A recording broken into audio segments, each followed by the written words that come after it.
વૃંદાવનની અંદર એક બહુ મોટા સંત થયા, શરણાનંદજી મહારાજ. જન્મ શ્રી સુદાસ હતા, બહુ સારા પ્રવક્તા, ખૂબ સારા વિદ્વાન. એક વાર ઘટના ઘટી, એક મોટા શહેરમાં સ્વામીજીનું પ્રવચન 5 દિવસનું, અને સ્વામી શહેરમાં પધાર્યા. બહુ મોટા અમીરની ઘેરનો ઉતારો. સભામાં જયારે આવ્યા, પ્રવચનનો પ્રારંભ થયો, સભામાંથી એક પત્ર આવ્યો. એને શિષ્ય લઈ લીધો. પ્રવચન જયારે પૂરું થયું ત્યારે કહ્યું છે, ગુરુજી કોઈનો પત્ર આવ્યો છે, વાંચ બેટા શું લખ્યું છે. જાહેરમાં પત્ર વંચાણું. પત્રમાં લખ્યું છે,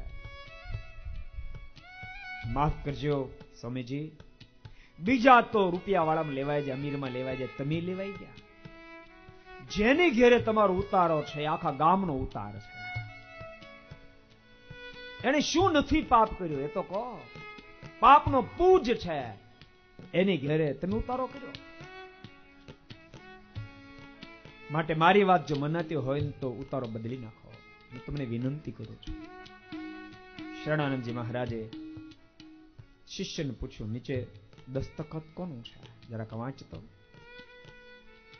શિષ્ય કીધું, ગુરુદેવ આમ દસ્તખત કોઈનું નથી, નામ નથી લખ્યું. બીજી બાજુ જેની ઘેર ઉતારો છે સભામાં બેઠો, પત્ર વંચાણો, કાંપવા મળ્યો. મનમાં એમ થયું, સ્વામી ઉતારો બદલી નાખશે. હવે દસ્તખત નથી, ના નથી.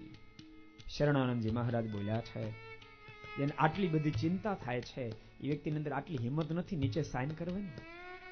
અને સાંભળો, હું જે કથા કરું છું, હું જે પ્રવચનો કરું છું, એ સુધરેલે મારે સુધારવા જ નથી. ભણેલને શું ભણાવવાના મારે? અભણને મારે ભણાવવાના છે. સુધરેલને મારે નહીં સુધારવા, બગડેલને મારે સુધારવાના છે. માટે મારો ઉતારો નહીં બદલે, ત્યાં જ રહેશે. પેલો માણસ ઉભો થઈ ગયો, દોટ મૂકી શરણાનંદજી મહારાજને પગ પકડી લીધા.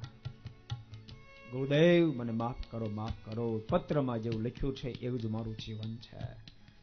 મેં જિંદગીમાં શું પાપો નથી કર્યા, બધા જ પ્રકારના પાપો કર્યા છે.